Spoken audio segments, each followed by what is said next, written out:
मकर संक्रांति अधूरी है अगर आपको तिल गुड़ का स्वाद नहीं मिला तो और उसकी खुशबू नहीं आई तो। Hello everyone, I am Prisha और आप देख रहे हैं देसी तड़का विद प्रिशा। तो आज की रेसिपी है तिल गुड़ के लड्डू, तिलकुट और बर्फ़ी। बहुत ही सिंपल इजी रेसिपी है, आप घर में बना सकते हैं, बाहर मार्केट से लाने की ज़रूरत बिल्कुल नहीं है। तो चलिए इसे बनाते हैं। तिलकुट बर्फ़ी बनाने के लिए सबसे पहले हमें लेना है मूंगफली। तो मैंने 400 ग्राम ऑफ मूंगफली ले रखी है। अगर आप कुछ भी कैसे भी अच्छी सी मूंगफली लेके आओ ना, तो 2-4 मूंगफली ख़राब तो निकल ही जाती हैं। ऑल दो ऑर्गेनिक है, ब्रांडेड है, स्टिल आप देख सकते हैं 2-4 मूंगफली तो ख़राब निकल गई। तो अवॉइड कि आप गंदे मूंगफली जो है पहले निकाल लो। फिर हमें एक प्लेट में लेना है सिसमे सीड, सफ़ेद तिल। ये भी मैंने ले रखा है 400 ग्राम के आसपास में। तो दोनों इक्वल क्वांटिटी में होना चाहिए और अच्छे से इसको देख लेना है कहीं कुछ ख़राब तो नहीं है, कुछ कंकड़ पत्थर सा कुछ तो नहीं है। आइडली नहीं होता है, बट फिर भी हमें एक बार ऑब्जर्वेशन करनी है। साथ में मैंने लिए हैं, ये भी 400 ग्राम गुड़ है। तो इस गुड़ को हमें पहले चॉप कर लेना, बिकॉज या फिर आप कूट सकते हो अगर आपके पास कोई भारी चीज़ हो उसके साथ में। तो मैंने इसको बारीकी से काट ले रही हूँ, चॉप कर ले रही हूँ, क्योंकि इसको मेल्ट करने में आसानी होती है। अदरवाइज़ अगर बड़ा पीस डालते हैं तो जल जाता है।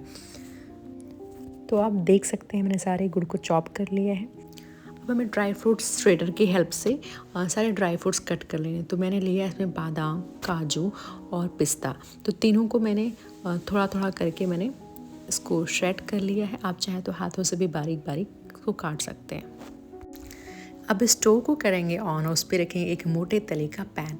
उसमें हमने डालना है ये मूंगफली को हमें बहुत ही मीडियम फ्लेम पे या फिर से स्लो साइड के फ्लेम पे ही हमें इसको रोस्ट करना है, ड्राई रोस्ट करना है। ध्यान रहे आपको बीच में रोकना नहीं है, स्लोली इसको चलाते रहना है, बिकॉज वरना जल जाता है, पकड़ लेता है। तो 2-4 जली हुई मूंगफली पूरा टेस्ट ख़राब कर सकती है आपका। मूंगफली भूनने में आपके 5 से 6 मिनट तो पक्का जाएंगे। तो ये मूंगफली लगभग हो चुकी है, आप देख सकते हैं 6 मिनट 5 मिनट के बाद में लगभग हो चुकी है। अब इसको हम साइड कर देंगे।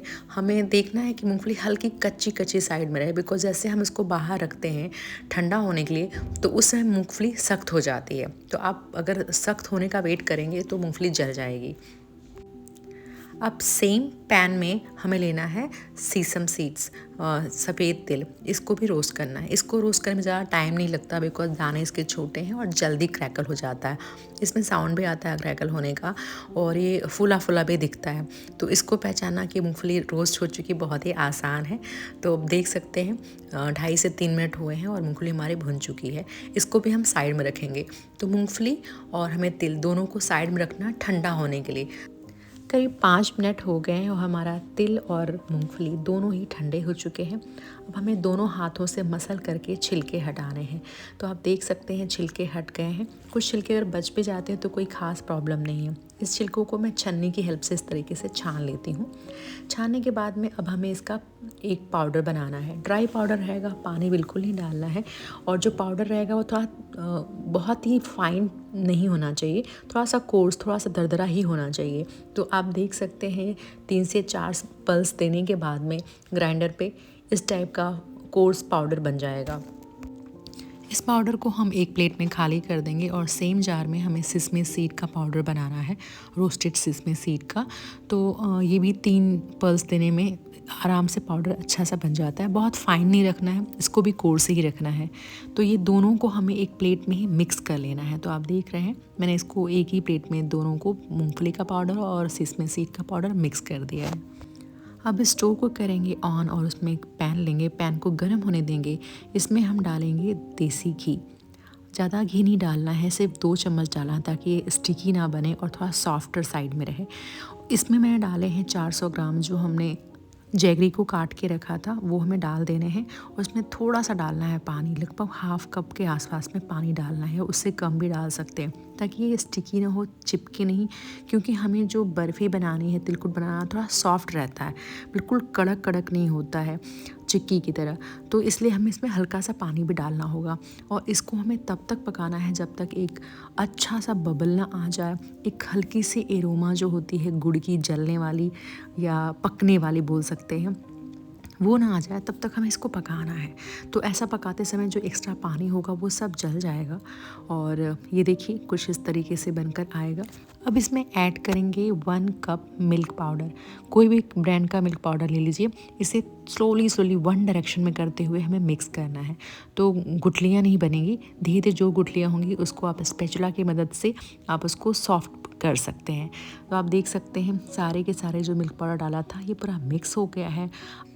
अब हम ऐड करेंगे सारे ड्राई फ्रूट्स, जैसे कि हाफ कप काजू जो बारीक कटी हुई है, हाफ कप बादाम वो भी बारीक बारीक कटा हुआ, और पिस्टैचियो। आप चाहें तो इसमें किशमिश भी डाल सकते हैं। ये सारे को डालने के बाद हमें एक अच्छा सा मिक्स देना है और इसमें ऐड करना है 1 कप ड्राइड कोकोनट पाउडर। आपको कच्चा नारियल नहीं डालना है, उससे टिकेगा नहीं बहुत लंबे टाइम तक, तो आपको ड्राइड पाउडर ही डालना है। अब मैं इसमें ऐड कर रही हूँ 1.5 टीस्पून ऑफ कार्डमम पाउडर, इलायची पाउडर। आप इसके साथ में चाहें तो रोज़ पेटल्स जो ड्राइड वाले होते हैं वो भी आप ऐड कर सकते हैं, उससे कलर अच्छा आता है और एक खुशबू भी अच्छी सी आती है। तो ये सारी चीज़ मिक्स हो चुके हैं। अब मैं इसमें ऐड कर रही हूँ मेरा पाउडर जो हमने बना रखा था सिसमे और कोकोनट का पाउडर, वो डालने के बाद इसे हम अच्छा सा मिक्स देंगे। यहाँ पर एक बात का ध्यान देना है कि जब आप पाउडर मिक्स कर रहे हैं तो थोड़ा थोड़ा करके डालना। अगर आप एक साथ डालते हैं तो अच्छे से पाउडर मिक्स नहीं होगा, लंप बन सकता है। तो थोड़ा थोड़ा करके मैंने सारे पाउडर डाल दिए हैं और एक अच्छा सा मिक्स दे दिया है। तो आप देख सकते हैं कितना ही खूबसूरत सा कलर आया है, क्रीम कलर का, और खुशबू भी बहुत अच्छी आ रही है। तो ये हमारा डन हो गया है और अब इसको मैं स्टोव को करूँगी ऑफ और पैन को करूँगी डाउन ऑन स्लैब। तो अब इसका हम एक शेप बनाएंगे। शेप के लिए मैं 2 शेप देने वाले हूँ, एक तो जो नॉर्मल तिलकुट का शेप होता है और दूसरा बर्फ़ी का आकार देने वाली हूँ। मैंने एक प्लेट ले रखी है और उसको अच्छे से ग्रीस कर रखा है, तो हाफ पोर्शन मैंने इस पे डाल दिया और हाथों से इस तरीके को कुछ शेप दे दिया है। ऊपर से मैंने ड्राई फ्रूट्स डाल के इसको डेकोरेट कर लिया है और इसको सेट होने के लिए रख दिया है। दूसरी तरफ मैंने ले रखा है बटर पेपर, उस पर बटर लगा दिया है, ऑयल लगा दिया, ग्रीस कर दिया है और इसमें हाफ जो पोर्शन बचा हुआ था उसको डाल दिया है। कुछ इस तरीके से अलट पलट करने के बाद में बीच में मैं इसमें भर रही हूँ ड्राई फ्रूट्स, और आप देख सकते हैं काजू और पिस्टैचियो का मैं पेस्ट डाल रही हूँ बीच में, और इस तरीके का शेप करते हुए एक लंबा सा लॉग बना रही हूँ।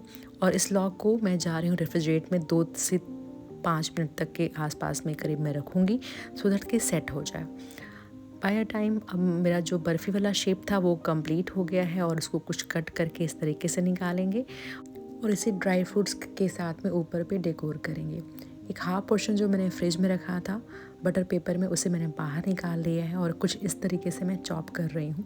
तो आप देख सकते हैं पत्ती पत्ती तिलकुट के लेयर आ जाएंगी, बहुत ही प्यारी आ रही हैं, कलर बहुत प्यारा है और बीच में जो तिल है, बीच में जो ड्राई फ्रूट्स पिस्टैचियो वो भी बहुत अच्छे से दिख रहा है। ये भी डेलिकेट है, इसको सेट होने में टाइम लगेगा। मैंने कट करके रख दिया है बिकॉज़ बाद में थोड़ा सा हार्ड हो जाता है, मुश्किल होता है। तो ये करीब 1 से 2 घंटा लगेगा और ये बिल्कुल सेट हो जाएगा। तो आप खुद ही देख लीजिए कितना प्यारा लग रहा है, बिल्कुल सेट हो गया है। मैंने कुछ को बर्फ़ी का शेप दिया है, बादाम रखे, कुछ भी मैंने ड्राई फ्रूट से सजाए हैं और तिलकुट को बिल्कुल साइड में छोड़ दिया और कुछ इस तरीके का दिख रहा है। अब बढ़ते हैं लड्डू बनाने की तरफ। सिंपल रेसिपी है, बहुत ही सिंपल। हमें पैन लेना है, गरम करना है स्टोव ऑन करके और उसमें मूंगफली भून लेनी है जैसा कि हमने पहले किया था।